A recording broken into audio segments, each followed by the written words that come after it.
Barokahna sekolai. Ada yang bertanya sama saya ketika saya berbicara di suatu majelis. Mengapa sekarang ini sepertinya sekolah kehilangan kesaktian untuk membentuk hati anak-anak kita? Ini pertanyaan dan bukan pernyataan saya. Saya hanya mampu menjawab begini. Dulu orang tidak sekolah setinggi sekarang ini. Bahkan di kampung tak ada yang hebat berteori pendidikan sedahsyat hari ini.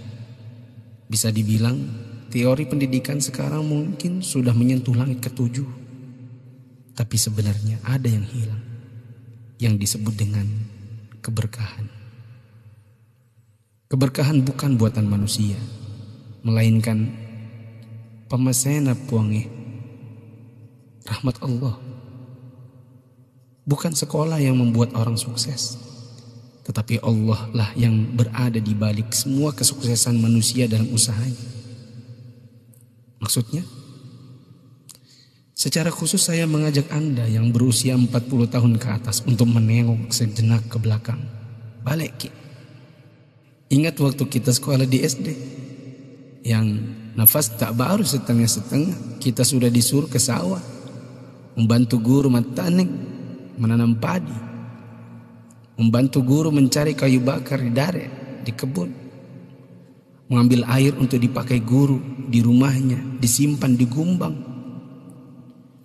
Teori praksis pendidikan saat ini akan berkata bahwa ini tak ada hubungannya dengan kurikulum dan media pendidikan dan lain-lain.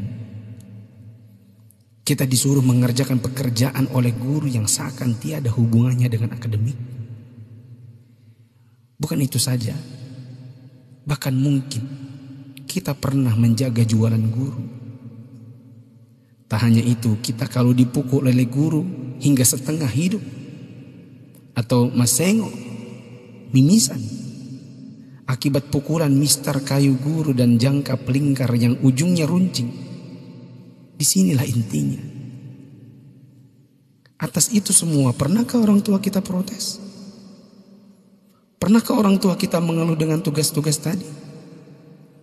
Pernahkah orang tua kita melarang kita ikut ekskul dalam tanda kutip yang saya sebutkan tadi, mencari kayu, mengambil air? Sama sekali no. Orang tua kita tidak pernah mempersoalkan.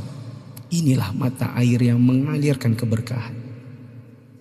Atas kesabaran orang tua terhadap dunia persekolahan, Allah pun turun dengan tangannya.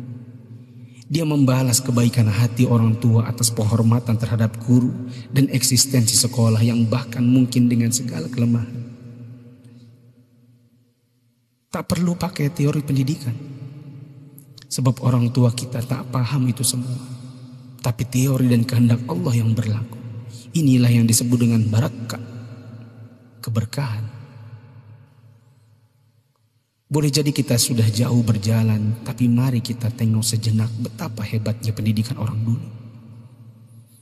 Kebodohan guru zaman dulu dengan ekskulnya, serta kesabaran orang tua dengan ketidakpahamannya, rupanya mengusik Allah Ta'ala dengan menurunkan barakah pamasya atas berkat rahmat Allah. Bukan hanya bagi guru, tidak juga hanya untuk orang tua.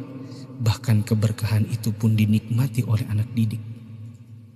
Tengoklah sekarang, orang tua memenjarakan guru, anak memfitnah gurunya, dicubit bilangnya ditempeleng, diajari katanya dicaci maki, dinasihati lapornya dihina, ditegur ujarnya dipermalukan. Bagaimana mungkin berkah Allah bisa datang? Anda yang berumur 40-an, pernah kita melakukan ini? Bahkan kita membohongi orang tua karena melindungi guru. Kalau perlu orang tua tak perlu tahu apapun keadaannya. Itulah sebabnya di akhir sekolah dahulu kita selalu menyisakan air mata kebahagiaan.